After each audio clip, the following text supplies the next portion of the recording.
Page of wands, night of pentacles, okay, strength,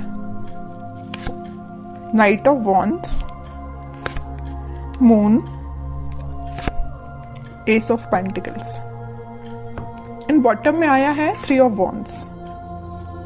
इसमें बता दूं कि ये वीक आपका स्टार्टिंग में तो आपको लगेगा कि बहुत ज्यादा स्लो मोशन में स्टार्ट हो रहा है। मे बी आप जो भी काम करने जाएं तो उसमें थोड़ा सा स्टक हो जाएं। स्टक नहीं बोलूंगी मैं एक्चुअली इसको, मीन्स मूवमेंट बहुत स्लो तरीके से हो रहा है। अगर आप कोई काम भी करने जा रहे हो ना तो उसमें टाइम लग सकता है।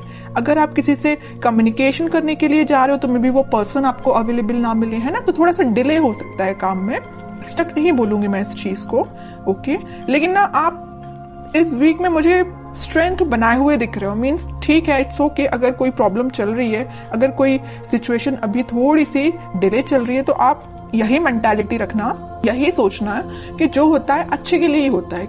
कई बार क्या रहता है कि अगर कोई काम आप करने गए, उस टाइम पे वो आपका काम नहीं हुआ और बाई चांस थोड़ी देर बाद हो गया तो वो ज्यादा अच्छे से हो जाएगा, है ना। तो वही चीज है कि आप थोड़ा सा पेशेंस रखिएगा इस वीक में, ठीक है। लेकिन आप एक चीज नोटिस करोगे, वीक की स्टार्टिंग तो जरूर थोड़ी सी स्लो तरीके से हो रही है, लेकिन मिड तक आते आते आपके फटाफट से काम बनने लगेंगे। मीन्स आप जो भी काम करने चाहोगे ना, सारी चीजें आपको इजीली अवेलेबल होती जाएंगी, ओके। अगर आप एजुकेशन में भी देखें तो अगर आप पढ़ाई भी करना स्टार्ट कर रहे हो ना, या किसी भी चीज की प्रिपरेशन कर रहे हो, तो स्टार्टिंग ऑफ द वीक आपको थोड़ा सा, मीन्स आपका माइंड डाइवर्ट हो सकता है, मे बी कंसंट्रेशन लूज हो सकता है। लेकिन ना आप अपने इंट्यूशन की वजह से, आप अपने स्ट्रेंथ की वजह से वापस से अपने मोड में आ जाओगे, कंसंट्रेशन बना पाओगे। या आप जॉब करते हैं तो जॉब में स्टार्टिंग में आप देख सकते हो कि आपका, ऐसा तो खैर होता ही है कि मंडे को जॉब में किसी का मन ही नहीं लगता है, क्योंकि फिर ये फील आता है ना कि मंडे से लेके सैटरडे तक काम ही करना है ना। तो स्टार्टिंग ऑफ द वीक में आपके थोड़े से थॉट्स इस टाइप के रह सकते हैं, लेकिन मिड तक आते आते ना आप एक एनर्जेटिक मोड में रहने वाले हो। मीन्स आप जो काम को करोगे वो एक अलग ही डायरेक्शन में जाएगा और उसको आपको अप्रिशिएशन भी मिलेगा, क्योंकि यहाँ पे आया है एस ऑफ पेंटिकल्स। तो आप जो भी करने जा रहे हो तो उसमें आप अपना 100% दीजिए, आपकी रिकॉग्नाइजेशन, आपको अप्रिसिएशन बिल्कुल मिलेगा। जिस चीज का आप काफी टाइम से वेट कर रहे थे, मे बी ये कोई अपॉर्चुनिटी हो सकती है, या किसी पर्सन के साइड से कम्युनिकेशन हो सकता है, या आपके लाइफ में कोई स्टक सिचुएशन चल रही होगी किसी भी फील्ड से रिलेटेड, तो वो वर्कआउट हो सकती है, ठीक है। और आप ना काफी टाइम से ना थिंकिंग मोड में भी चल रहे थे। इस मून कार्ड के साथ मुझे दिख रहा है कि आप बहुत टाइम से सोच रहे हैं कि आपके काम क्यों नहीं बन रहे हैं, या आप किसी जॉब अप्लाई करते हैं जॉब के लिए तो मे बी वहां से आपको रिस्पॉन्स जो है पॉजिटिव नहीं मिलता, या आप करियर में भी कुछ ट्राई करते तो वहां पे रिस्पॉन्स पॉजिटिव नहीं मिलता, या आपके पार्टनर ही आपको अच्छे से रिस्पॉन्स नहीं दे रहे हैं, ठीक है। तो आप जितनी भी प्रॉब्लम्स चीजें चल रही है ना, वो सारी रिजॉल्व होते हुए इस वीक में मुझे नजर आ रही है। रिजॉल्व का तो मैं स्टार्टिंग में आपको बता ही चुकी हूँ कि स्टार्टिंग में आपको फील हो सकता है कि थोड़ी सी चीजें डिले हो रही हैं, बट वीक के एंड तक आप एक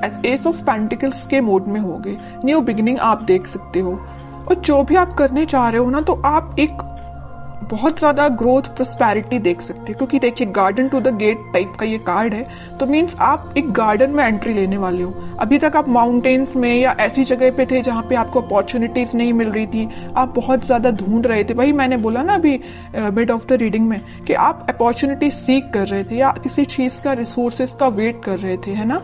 तो आप इस गेट के उस साइड खड़े होकर वेट कर रहे थे, लेकिन इस वीक में आप इस गेट में एंट्री मार सकते हो। मीन्स आपके साथ सारी, बोलना चाहिए, अपॉर्चुनिटीज भी आपके सामने होगी। जिस टाइप की आपको ग्रोथ चाहिए अपनी लाइफ में, उस टाइप की आप ग्रोथ भी देख पाओगे, है ना। और मैं अगर लव लाइफ की यहाँ बात करूं तो लव लाइफ में कोई पर्सन आपके साथ कम्युनिकेशन करने का तो सोच रहा है, उसने अपने माइंड में ये थॉट्स लेके तो आया है कि भाई आपसे कम्युनिकेट करना है, आपके पास ऑफर लेके जाना है। ऑफर, मेजर ऑफर की बात नहीं करूंगी मैं यहाँ पे, क्योंकि पेज एंड नाइट का कार्ड आया है, ओके। तो कोई मेजर कार्ड्स नहीं है ये, लेकिन वो ना आपको ऑफर देने का सोच रहे हैं। यहाँ पे वॉन पे उनका फोकस है, तो यहाँ पेंटिकल पे फोकस है। मीन्स फोकस सिर्फ एक ही चीज पे है, मीन्स आप पे है, ठीक है। और शायद उन्होंने आपके साथ कुछ मिसबिहेव किया है, या कुछ ऐसी चीजें हुई है ना आप दोनों के बीच में कि ये वापस से आने के लिए ना इनको थोड़ी सी हिम्मत बनानी पड़ रही है, ऐसा मैं बोल सकती हूँ। क्योंकि यहाँ पे स्ट्रेंथ का कार्ड आया है, है ना। तो स्लो तरीके से मूवमेंट हो रहा है, थोड़ा सा स्ट्रेंथ जब इनमें आ जाएगी ना तो ये फास्ट तरीके से मूव करके आपके पास कम्युनिकेशन लेके आएंगे।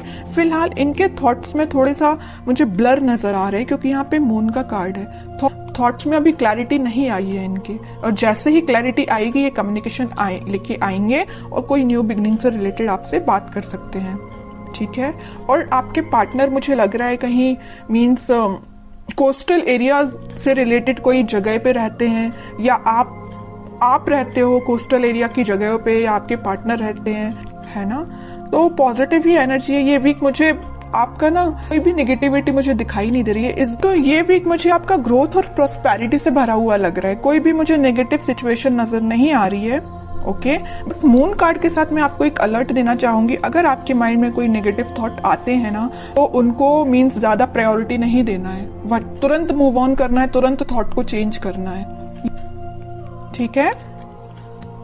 आपके लिए और मैं एक कार्ड निकालना चाहूंगी एज अ गाइडेंस, क्या निकल के आता है और क्या फॉलो करना है आपको।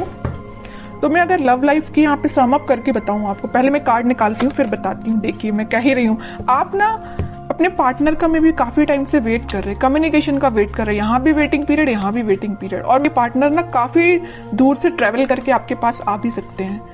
कुछ लोग मुझे यहाँ पे फॉरेन विजिट पे भी जा रहे हैं, ऐसा भी कुछ लग रहा है। तो अगर आपका प्लानिंग ऐसी बन रही है तो आप बिल्कुल जा सकते हैं। अब कुछ हैंड रिटन मैसेज देखते हैं आपको क्या निकल के आता है इस वीक के लिए। Marriage, okay. तो मैं कह रही हूँ ना, तो कुछ तो भी मैरिज से रिलेटेड या कुछ आप देख रहे होंगे ना, अपने पार्टनर के साइड से कम्युनिकेशन या रिकंसिलेशन से रिलेटेड देख रहे होंगे। तो इस वीक में आप कुछ, मैं ज्यादा एकदम मैरिज की बात नहीं करूंगी, लेकिन इस टॉपिक से रिलेटेड डिस्कशन हो सकता है, ठीक है। कोई मेजर डिस्कशन की बात नहीं करूंगी, लेकिन छोटा मोटा कोई तो भी डिस्कशन होते हुए मुझे दिख रहा है इस वीक में। Expect miracles, nothing is impossible, okay. बहुत ही प्यारा मैसेज आया है आपके लिए। जैसा आप सोचोगे ना वैसे ही चीजें होती हैं, बस यही चीज है आपके थॉट्स पे। जैसे मैंने अभी जस्ट आपको एक अलर्ट दिया था ना मून कार्ड के साथ कि नेगेटिव थॉट लेके नहीं आना है, इसमें वैसा ही मैसेज निकल के आया, नथिंग इज इम्पॉसिबल, ठीक है। तो नेगेटिव थॉट आता भी है ना तो आपको यही एफर्मेशंस आप यूज कर सकते हैं, ठीक है। लास्ट कार्ड देखते हैं, रिन्यूअल मीन्स कोई भी चीज अभी तक जो स्टक चल रही थी या ये रिकवरी अपने आप ही निकल के आया, मैं इसको निकाल नहीं रही थी एक्चुअली कार्ड। तो ये शायद यूनिवर्स आपको बताना चाह रहे हैं, अगर कोई हेल्थ प्रॉब्लम से यहाँ पे डील कर रहे होंगे ना, कोई आपकी हेल्थ से रिलेटेड प्रॉब्लम चल रही होगी, आपके फैमिली मेंबर में किसी की हेल्थ सही नहीं चल रही होगी, तो वो रिकवरी हो सकती है उसमें। और कोई चीज अभी तक डिले हो रही थी या स्टक हो गई तो वो वापस से रिन्यू भी हो सकती है।